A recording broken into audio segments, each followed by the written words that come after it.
this video, I'm going to walk you through the Airflow manual resuscitator manufactured by AirLife. Once we have opened up the drawstring bag and removed the Airflow manual resuscitator, it will look like so. The adult size comes pre-collapsed. You will need to uncollapse it by pulling from both sides like this. This bag is now ready for use. Starting at this end, we will find our 7-foot kink-resistant oxygen tubing, as well as our red fits-all or universal connector. This connector can be hooked directly to a flow meter without the need for a Christmas tree adapter. You also find our O2 reservoir bag. This bag will fill up with the oxygen from your oxygen source and will be the way that will best provide the most FiO2 to your patient. Please note that we do also offer Airflow manual resuscitators with a corrugated tubing option instead of the O2 bag reservoir. Moving to the bag body, you will find that it is a transparent bag body that can be easily gripped and squeezed. In this case, I'm holding the 1000 milliliter or pediatric bag body. Next, you will find the pop-off. This pop-off comes standard active, meaning the orange tether is not placed on it, and you can see the words active, as well as the amount of water pressure where the pop-off will begin to activate. You can manually override the pop-off by simply taking the orange tether and covering it up. Moving up to the next part, we will find the patient valve itself with our integrated manometer.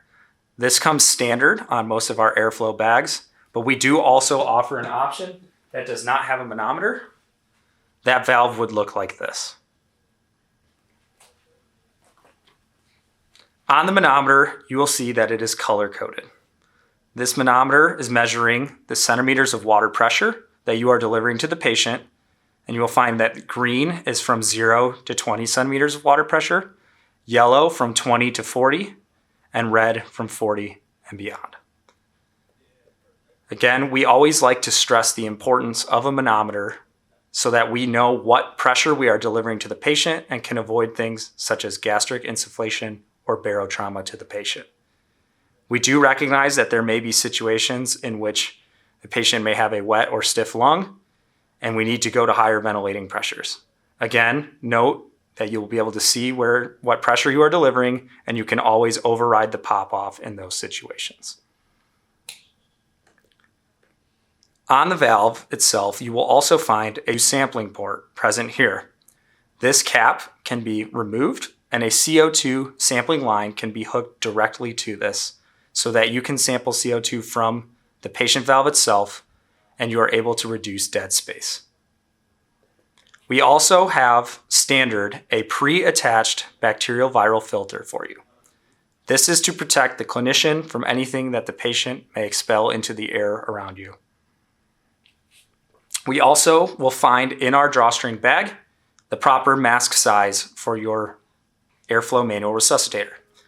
You will take your mask and connect here to our swivel port, which will allow you to deliver oxygen to the patient no matter which direction you are facing.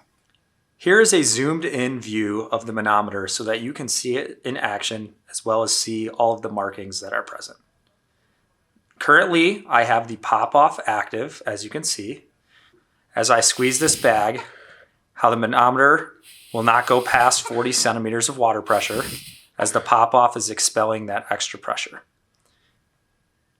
If I override that pop-off, you can now see that I am able to go past 40 centimeters of water pressure. I also want you to be able to see this symbol right here, which is denoting that this device is MR conditional. It is MR conditional up to 7 Tesla.